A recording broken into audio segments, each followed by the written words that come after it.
अगर मैं आपसे कहूं कि कराची की एम्प्रेस मार्केट के नीचे रात को कोई जिंदा नहीं बल्कि कुछ और ही चलता फिरता है, तो क्या आप मानेंगे? कराची की एम्प्रेस मार्केट दिन में शोर शराबे, दुकानदारों की आवाज और खरीदारों की भीड़ से भरी रहती है, लेकिन जैसे ही रात के 12 बजते हैं वहां का माहौल बिल्कुल बदल जाता है।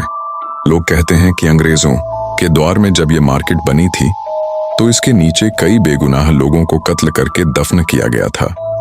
उसी वक्त से रात को यहाँ अजीब साए नजर आते हैं और दुकानों के शटर अपने आप हिलते हैं। एक रात दो दोस्त सलमान और इरफान ने फैसला किया कि वो मार्केट के अंदर जाकर देखेंगे कि सच क्या है।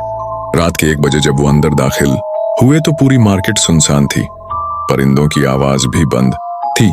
सलमान ने लाइट जलाई तो देखा कि एक दुकान के सामने खून के धब्बे बने हुए हैं, जैसे किसी ने अभी अभी गिराए हों। इरफान डरते हुए बोला, यार ये कुछ ठीक नहीं लग रहा। अचानक पीछे से कदमों की आहट आई। दोनों ने पलट कर देखा तो वहां कोई नहीं था, लेकिन जमीन पर गीले निशान बन रहे थे, जैसे कोई सामने चल रहा हो मगर दिखाई न दे।